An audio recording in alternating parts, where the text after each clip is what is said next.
日本のゲーム業界は終わってる。Creator of Mega Man and Dead Rising, Inafune Keiji.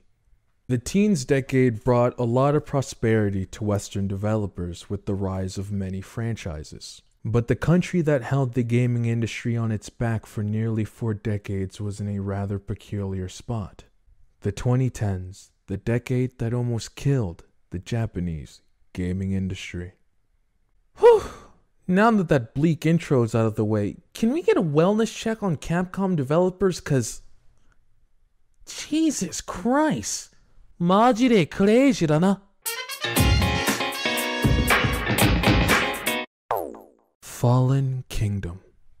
If you're a fan of Japanese developers who have seen a dip in quality in recent years, I bet most of the fandoms can pinpoint these diminishing qualities to a game released in the teens decade. Now, why is this infamous decade responsible for so many Japanese developed games to fail in pleasing fans? Americans. Whoa, hey, calm down! Immigrants? American developers. Y'all are still some bitches! See, at this time, games like Call of Duties, GTAs, Uncharted's, Halos, Gears of War were all striving, even in a country like Japan, who usually doesn't take too kindly to Western-made games. There's even a term in Japanese for foreigner games that translates to low-quality made games with great graphics. And I mean, are they wrong? But personal opinions go out the window when them sales numbers drop, and Western developers were collecting all the big checks. Checks created from the framework Japanese developers cultivated years prior. From inspirer to the inspired. There's this prevalent way of thinking that us as human beings unfortunately deal with, and it's this phenomena of self-deprecating and idolizing of others. While researching this topic, there was one sentiment that kept appearing from Japanese developers, and it was, Japan is falling behind because we aren't good enough. The West is too big to compete with. As I know no Japanese developers will ever see this video, I'm not sure who needs to hear this, but no one is better than you because of the geographical location of their birthplace. No one is inherently more interesting because they are born in a different country than you. If anything, all humans are shit, all countries are shit. Stop fucking idolizing human beings. Sorry for the tangent. I've just been a part of so many fandoms that are surrounded around certain countries, and the mindset that it breeds from foreigners outside of said country, it's never good.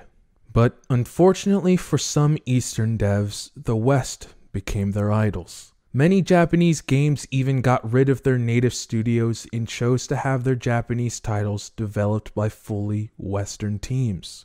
The mindset was that our side of the planet was where the money was at.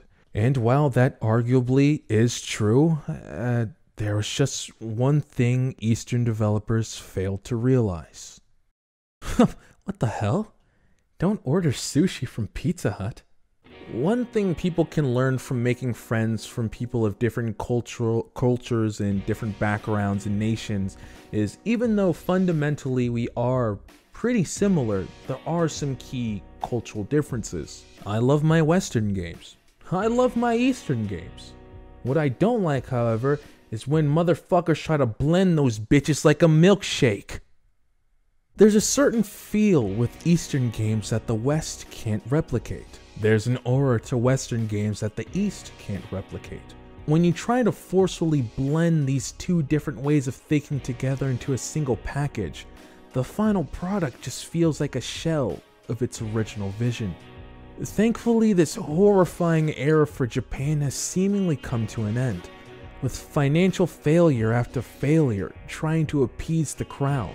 We have seen the long-awaited return of Japan in the spotlight for game development, Even at the time of me writing this script, the world is loving From Software's Elden Ring, a collaboration of Western ideas with the framework of Eastern ideals. No pushback against any culture to appease the other. This is exactly the same mindset that helped create some Japanese franchises that have been lost since the closing of this decade. I eagerly await for the full return of our favorite games in the hands of those who created them. 楽しみですね. I look forward to it.